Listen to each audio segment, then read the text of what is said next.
C'est vrai qu'il y a longtemps qu'on n'a plus vu ce genre de pêche. Alors, un grand merci à tous. Et puis en plus, cette exposition va permettre d'aller dans les écoles pour, là aussi, faire perpétuer cette tradition, d'abord sur la pêche, et puis en même temps sur la photo. Je crois qu'il y aura deux étapes dans ces visites aux écoles. C'est parler de la pêche, parler du patrimoine, et parler de la photo, et de la technique des photos qui, celle-là, a aussi beaucoup évolué. Alors, un grand merci à Didier de s'être prêté à d'avoir une femme dans l'équipage. et merci à Séverine pour tout ce travail, parce que je suis très, très sensible à tout ce travail sur notre patrimoine, sur ce qu'a conçu Saint-Jean-de-Luz. Saint-Jean-de-Luz a été créé par la pêche, et là, c'est l'occasion de nous rappeler que eh bien, la pêche existe encore à Saint-Jean-de-Luz. Il y a beaucoup qui l'enterrent. Je crois que nous ne devons pas l'enterrer. Au contraire, nous devons la défendre. Et c'est par ce genre d'exposition que ça fait partie aussi de la défense. Un grand merci à Séverine, bien sûr, pour son art, et à Didier pour avoir participé à cette œuvre.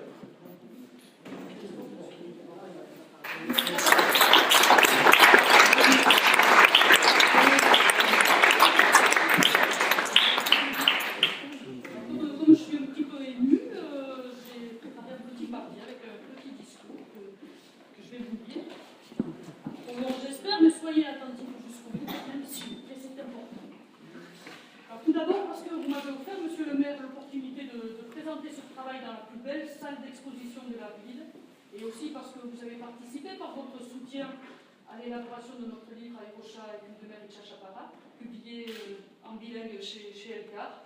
Je voudrais vous remercier chaleureusement et remercier la ville de Saint-Jean-de-Luz, en premier lieu vous, monsieur le maire, mais aussi Peyo Etcheverry, qui est responsable de la culture, toute son équipe, Isabelle Maz, Laurent Saudon et Sylvie, qui garde l'exposition, et aussi le service de communication.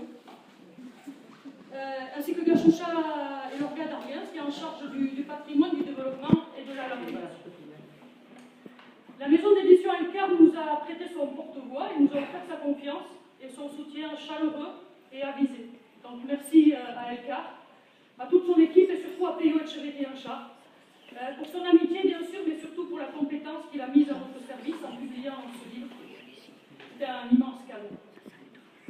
Un grand merci également à Katialine Totorica, qui n'est pas là, mais qui nous a magnifiquement traduit en basse. C'était important. Après, tous mes remerciements vont à Didier Martinez et à son équipage, que je vais citer, donc Jean-Yves Elissal, Alain Larassa, qui s'est fait porter pâle pour la bonne cause, Pascal Nassaval, David Riesco, Vincent Martinez et Jean-Claude San-Sébastien et Jojo Sénécorta. C'est deux anciens de la pêche à Dakar et qui viennent donner un coup de main pour la pêche pour la saison au thon. Et je suis très émue qu'ils soient là parce que c'est pas du tout leur tasse de thé, ce genre de petites choses, et donc ça me touche beaucoup qu'ils aient fait l'effort de venir.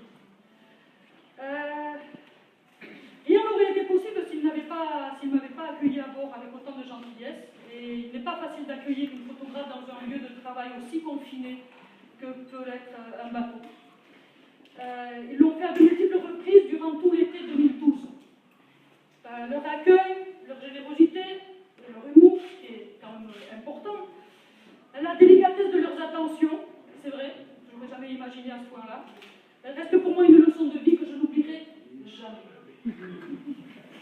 C'est parce que sans vous, il n'y aurait pas eu ce reportage-là, et sans l'amour que vous portez à ce bateau, il y aurait rien. Michele Balsa, qui n'a pas pu être là aujourd'hui, mais c'est aussi pour la bonne cause. L'aumônier des pêcheurs n'a pas pris plus de 20 secondes pour décrocher son téléphone et me mettre en contact avec Didier Martinez lorsque je lui ai dévoilé mon projet. Je lui en suis très reconnaissante car il a permis l'embarquement dont je rêvais depuis l'enfance. Il faut aussi avouer que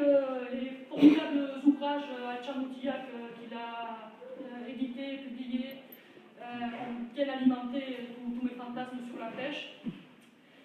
Et bon, je l'en remercie. Il a signé la préface à notre livre aussi, et c'était important pour nous. À ces lectures se sont ajoutées celles issues des recherches de Jo Garat, aujourd'hui disparu. Il a écrit l'histoire de la pêche basque d'une rare vérité et d'une rare intensité. Et je l'ai bien connu car il était un ami proche de mes parents. L'enfant de Bidart, devenu pêcheur, avait terminé sa carrière en tant que commandant de la marine marchande à bord d'immenses cargos. Il a écrit un magnifique bouquin que vous pouvez voir, que vous pouvez retrouver en librairie. Un très beau témoignage. Alors pour une fois que mes parents ne sont pas en vadrouille à bord de leur bateau et qu'ils peuvent assister enfin à un vernissage, je voudrais également les remercier.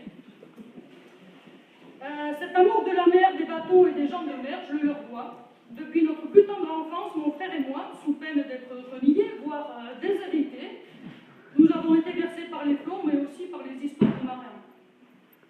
Il était écrit que la mer était une évidence à laquelle nous n'échapperions pas, et pourtant je suis la moins atteinte de la famille. Mon frère, après avoir été skipper professionnel et avoir traversé les océans, est l'heureux responsable d'une école de voile, lui aussi au Portugal, et est soutenu par ses fils et son épouse. C'est une sorte de maladie congénitale. Il y a de l'hérédité dans l'air. Enfin, plutôt dans l'eau. Mes parents ont toujours été comme aimantés par la mer, et encore aujourd'hui, à près de 80 ans, il faut bien le dire. Tous deux s'apprêtent à repartir pour vérifier si le large est encore loin et si leur bateau, Tchakoulidi, est encore capable de virer des bords jubilatoires. Ils m'ont appris le respect de la mer et des gens qui y travaillent. Ils m'ont appris à la craindre, à la respecter, à porter mon regard au-delà de l'horizon. J'ai navigué souvent avec mon frère Philippe, et ces moments en mer sont des cadeaux de la vie que l'on ne peut ni oublier, ni vraiment partager avec les terriens. La photographie doit être un partage, elle doit. J'ai voulu partager ces émotions à bord de l'Aérochat à travers une exposition, mais aussi un livre. Et tout comme mes 3 derniers livres, celui-ci a été réalisé et conçu avec la complicité de Christiane Echesareta, elle aussi lusienne. Et qui mieux que Christiane, que je connais depuis nos 14 ans, aurait pu partager notre belle aventure. Alors sa timidité et sa discrétion l'empêchent d'être parmi nous physiquement, mais je sais qu'il y a de la télépathie dans l'air aussi. Et comme les enfants qui ont grandi autour de cette baie, la mer, la pêche et le monde des pêcheurs a constitué le sel de notre jeunesse. Merci à elle pour son indéfectible accompagnement. Alors elle n'est pas là aujourd'hui, mais je lui dois beaucoup. Je voudrais parler de Rosette Soiseau-Samartano et la remercier. Elle était notre professeure de français à Saint-Thomas d'Aquin. Elle a réorienté ma vie en me faisant découvrir les livres et la littérature, m'ouvrant ainsi un chemin de vie passionnant. Merci pour sa patience en classe durant 3 ans. Je n'étais ni très facile ni très docile à cette époque. Merci aussi pour ces années d'amitié constante qui ont suivi. Je voudrais remercier M. Récalde, qui était le directeur du lycée de Saint-Thomas d'Aquin. Je peux le faire 30 ans après. Je ne suis pas sûre que sur le moment, ça fait quand même 2 directeurs, mais c'est lui qui décida de me diriger vers le labo et de diriger les quelques réfracteurs que nous étions. Nous étions réfracteurs à la physique-chimie. Et un peu agités. Alors cela a marqué un tournant dans ma vie, puisque le travail de la photographie est alors devenu une identité, une manière d'être, de vivre et d'appréhender le monde. Comme nous étions réfractaires à la physique-chimie, il nous a envoyé faire de la photo dans le labo pour qu'on lui fiche la paix pendant tout le restant de l'année. Et dès la première fois où j'ai mis mon nez dans ce labo, ça a été une fascination totale et j'avais mis le doigt dans l'engrenage et été fichu. Donc voilà, M. Récal m'a offert la promesse d'un monde où tout serait possible, où tout serait intense et puissant. Et lorsqu'on a 14 ou 15 ans, l'importance est capitale. Merci de m'avoir fait entrevoir cet horizon. Il m'arrive parfois d'avoir la sensation de l'avoir effleuré. Je voudrais remercier aussi Charles Monté, qui lui aussi, pour les mêmes raisons que Mickaël, n'a pas pu être là. C'est une remise de médaille de mérite maritime, donc c'est pour la bonne cause. Mais donc je voudrais qu'il soit ici publiquement remercié parce qu'il a été un pêcheur, un armateur, un ancien président de la SNSM, un fatigable messager de l'idéal de la coopérative. Et c'est l'âme des pêcheurs de Saint-Jean, la notion de coopérative. Avec sa modestie et sa délicatesse généreuse, il a participé à notre livre en apportant son témoignage sincère et fort et empreint de vérité. Merci aussi à Serge Larsabal, qui est président du comité local des pêches, pour son témoignage avisé et pour son soutien. Merci aussi à Brigitte et Jérôme Bellus, Digital Graphique, qui m'ont offert la possibilité de vous présenter ces photos en exécutant le travail d'impression et en finançant l'exposition. Ils font un travail magnifique en anglais et soutiennent de temps à